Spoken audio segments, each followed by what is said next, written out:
Eh bien, bonjour à tous, je vais vous présenter un jeu pédagogique en ligne qu'on a élaboré dans le cadre du projet WIGEF, donc un projet du programme PSDR. WIGEF signifiant Outils innovants pour une gestion concertée des forêts.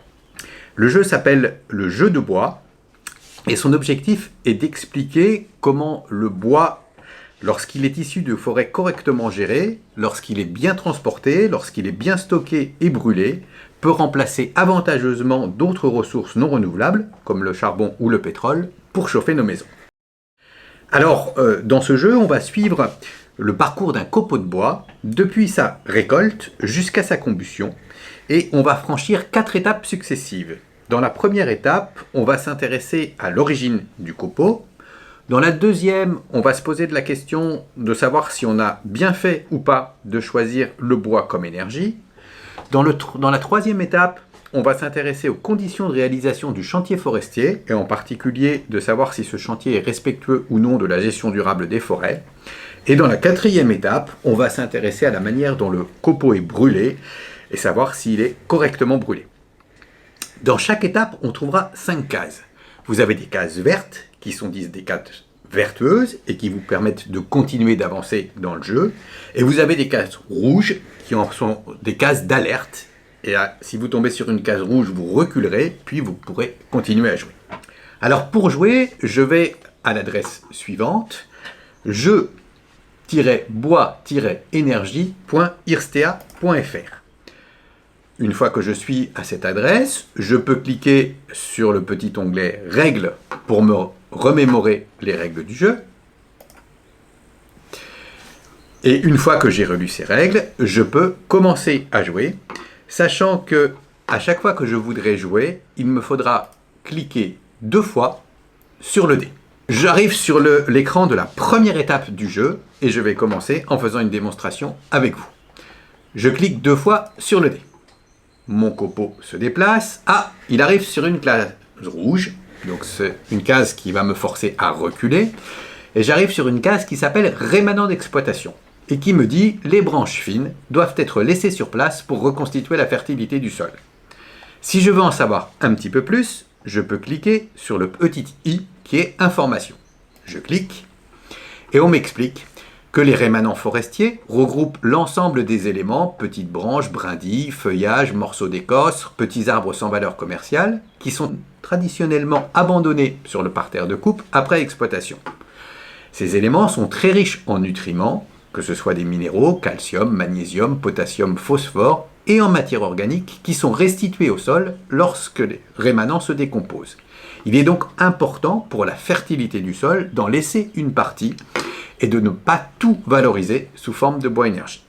Voilà, j'ai été alerté, je peux cliquer sur la petite flèche orange de retour qui me ramène sur une case cette fois vertueuse et qui m'explique que si j'utilise les branches des gros arbres ou les petits arbres mal conformés pour faire du bois énergie et donc broyer ces branches ou ces petits arbres en plaquettes forestières, cette fois je suis compatible avec une gestion durable.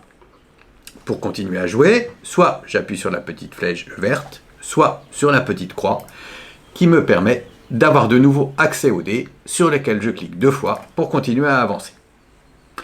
Je suis de nouveau sur une case vertueuse qui m'explique que je peux utiliser des taillis, mais qu'il faut quand même faire attention si ces taillis ont un rôle à fonction de protection contre les chutes de pierre, par exemple à ne pas déboiser l'ensemble d'un versant pour faire du bois énergie. Je continue, donc je ferme, je clique 2 fois sur leur dé, et j'arrive cette fois sur une case rouge qui me dit de faire attention à conserver ce qu'on appelle les arbres biologiques, qui sont des arbres morts ou dépérissants, ou de très gros arbres, qui sont très importants pour la biodiversité, tant pour la faune et pour la flore, et qu'il est important d'en laisser quelques-uns en forêt et de ne pas tout exploiter pour une gestion durable de la forêt. Je suis donc obligé de reculer. Cette fois, j'arrive de nouveau sur une case vertueuse. Je suis déjà tombé dessus, donc on ne me repropose pas d'explication. Je clique 2 fois sur le dé, et cette fois, j'arrive à la deuxième étape, donc aux 5 cases de la deuxième étape, qui me font réfléchir sur est-ce que j'ai eu raison ou pas de choisir le bois énergie. Donc là, On me dit que mon copeau, il va être valorisé dans un poêle à bois. Et on me rappelle que les chaudières individuelles sont le moyen le plus courant de brûler le bois, en bûche ou en plaquette, mais qu'il faut faire très attention au rendement énergétique de ma chaudière et qu'il faut qu'elles aient le label flamme verte. Alors, je ne rentre pas dans le détail, mais pareil, je pourrais cliquer sur le petit onglet Informations pour avoir plus d'informations, plus de détails sur ce point. Je continue à jouer.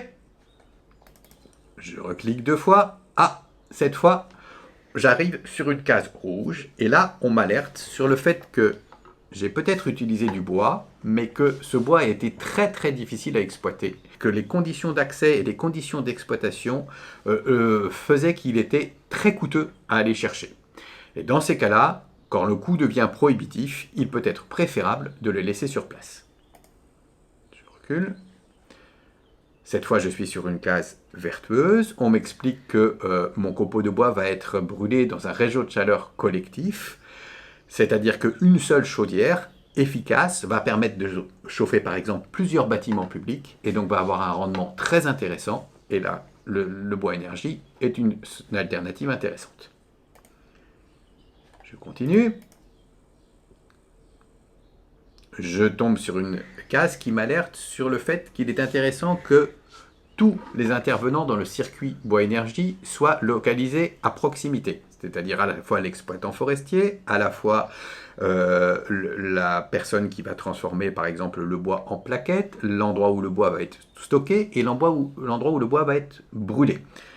De manière à ce que le coût lié à la mobilisation du bois, le coût carbone lié à la mobilisation du bois ne vienne pas contrebalancer l'intérêt d'avoir utilisé le bois comme une ressource renouvelable. Je continue à jouer. Ah, j'avance lentement. Là, on m'explique exactement le contraire, c'est-à-dire que j'ai un bois qui vient de beaucoup trop loin et que certes, j'ai peut-être une source d'énergie renouvelable, mais que le coût énergétique du transport est bien trop élevé et que le bilan carbone lié à l'utilisation du bois devient négatif. Je recule. Je rejoue et, manque de peau, je retombe au même endroit. Je dois donc rejouer encore pour passer à la 3e étape qui s'intéresse à la manière dont la forêt a été exploitée, donc au chantier d'exploitation forestière. Là, on me dit que c'est bien. J'ai fait une exploitation forestière de bonne qualité. En particulier, je n'ai pas blessé les arbres que je n'ai pas exploités, qu'on appelle des arbres d'avenir.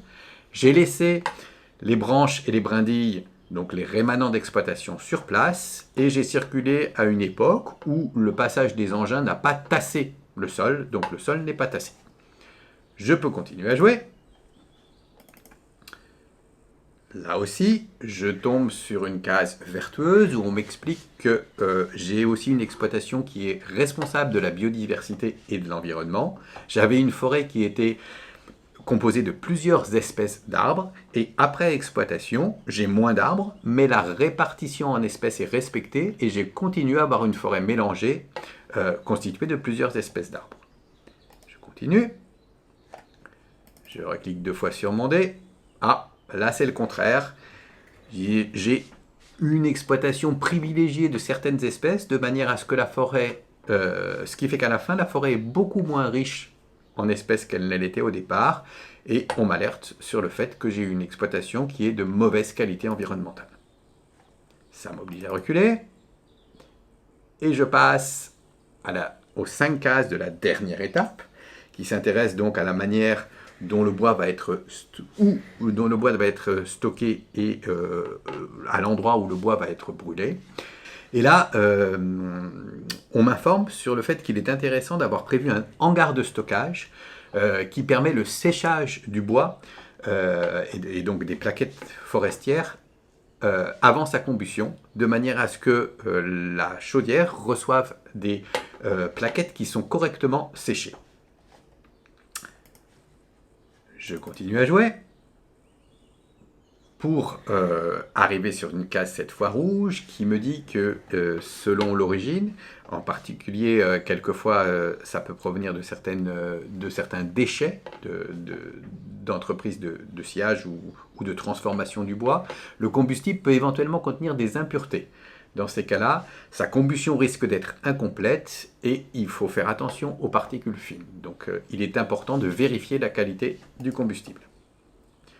Je retrouve, en reculant, je retombe sur une case verte qui s'intéresse cette fois aux conséquences sociales de la filière bois-énergie et au fait que c'est souvent une filière qui permet de faire vivre de l'emploi local et qui me dit que d'avoir créé une filière bois-énergie sur mon territoire, ça m'a permis d'engager de nouveaux employés, en particulier pour tout ce qui est entretien et maintien du hangar de stockage et pour tout ce qui est exploitation en forêt. Je continue à jouer. Je retombe sur cette case qui me fait reculer. C'est pas grave, je continue et j'arrive sur la dernière case du jeu qui me rassure en me disant que j'ai bien choisi ma ressource, que le bois énergie c'était effectivement l'énergie qui était adaptée à mes besoins, que son exploitation était rentable et a respecté la forêt, que sa combustion était complète et non polluante. Je peux ensuite donc cliquer pour terminer le jeu et j'arrive sur un écran alors qui me propose d'avoir, ça c'est plutôt pour l'aspect pédagogique, un diplôme certifiant que j'ai bien joué au jeu de bois et que j'ai exploité le bois de manière durable pour faire de l'énergie. Donc je peux demander, renseigner mes coordonnées et demander à ce qu'on m'envoie ce diplôme. Et puis je peux aussi soit revoir les étapes pour, si ça m'intéresse, relire tous les petits onglets informations étape par étape et en savoir un peu plus, soit rejouer. Voilà, et bien il vous reste à jouer et je vous remercie de m'avoir écouté.